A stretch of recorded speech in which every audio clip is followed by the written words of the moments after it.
Okay, that was from the Rickard Malmsten's group, Hong Kong recorded album, Infatuated Paul Barrett's jazz group, and the thing is called Last Dance for now, written Yes, for that's Robin correct. Harris, right? Yes. And before the song, we were talking about, you're moving from Sweden to California because you want to check out Jeff Berlin's playing, right? So you enrolled yourself at the Musicians Institute? Yes, and I wanted to study with Jeff, and I started with him already the first week, and we became good friends, and we are still good friends until now. I've been meeting him many times afterwards, and 2 times I also helped out Clarence Cheng to bring him to Hong Kong.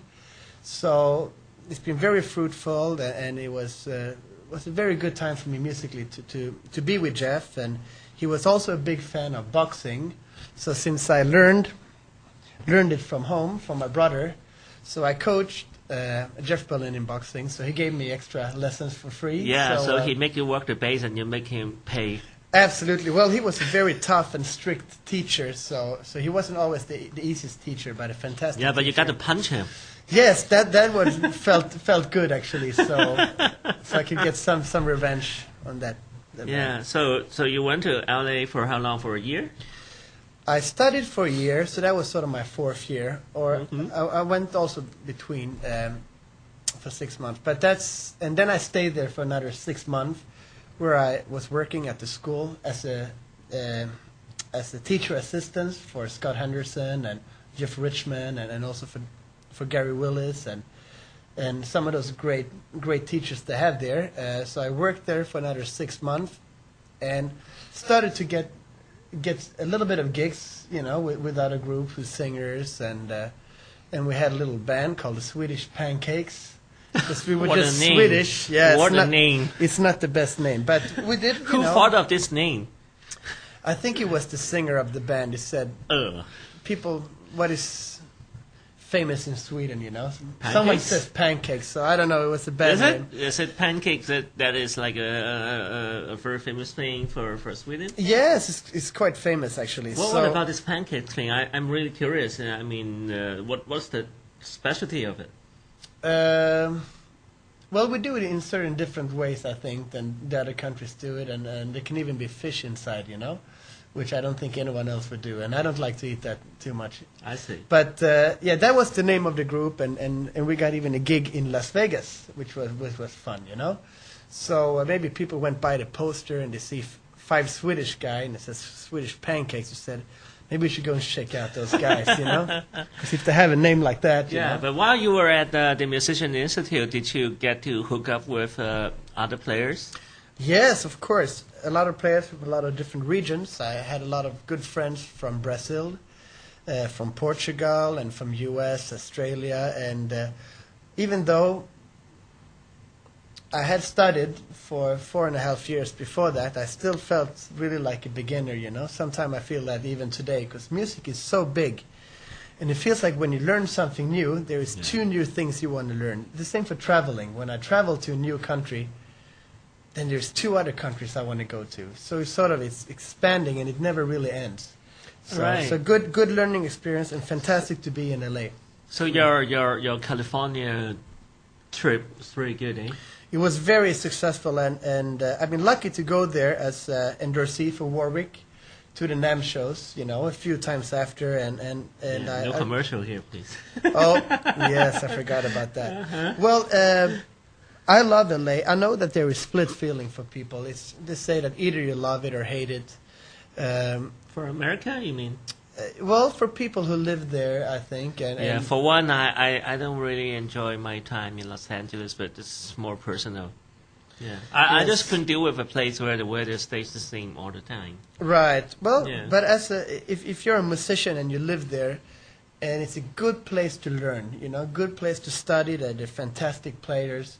It's also a good thing to learn that if you want to continue in this business by being a composer and a musician, you have to work very hard and try to have something unique by doing it, not just to be the mainstream and try to imitate or be like the other guys, because there's so many copies out there, So you also learn that from LA, that when you see the guys playing in the clubs, that's not always necessarily the best musicians, but it's the musicians that maybe bring something a little bit different to the scene, you know. All right.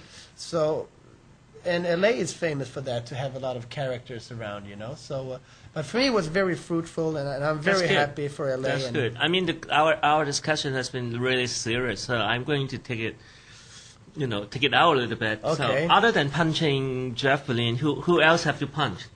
Well, not that many actually. I mean, like Chick Corea, Joe DiOrio, or Scott Henderson.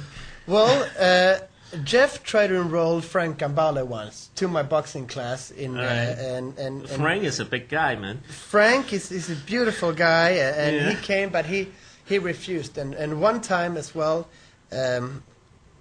especially when I work at this place that we can't really mention because that's commercial. I mean, in LA is fine. Come and spill it. So the NAM show there when I worked there. So you get to punch people at the NAM show? No, not really. But Jeff tends to bring some people to my booth so he can show off and show that he can box a bit, you know, because he's been talking about it and he's been having CDs, you know, names after boxers. And one time he brought Alan Holdsworth. Oh, wow. But Alan just looked a bit and said, "That's cool, man." And nothing more than chap. I'm not prepared to be punched. Yes. All right, so let's hear some more music, and then after the music, we'll talk about after you go back to Sweden or Costa Rica or Hong Kong. And the next track is called what? Exit this is Exit Sortie. Also a thing that I did was a little group we had called the Petite Art Orchestra. And that's a very nice group. Actually, I've seen you guys. Thanks. Yeah, and this is a trio with once again Robin on drums, and we had Nelson Hugh on various instruments. He had flutes, Chinese flutes. He had different kind of drums. He had some noise recorders, and he throwed papers around the room. And this was a totally free improv group. And this one we have Adrian Cunningham that's sitting in on tenor sax. And as I said, the exciting thing for me about this group was when we performed, and we did a lot of performance in Hong Kong, that we didn't know what's going to happen. And so for me, it was the same as to be an audience, because I go in there and I don't have a clue what's going to happen that night. And this song is also a free improv, but I started up with a little theme, and so it could sound like it was an arranged song, and it's called Exit Sortie. All right, so then let's listen to it. Exit Sortie.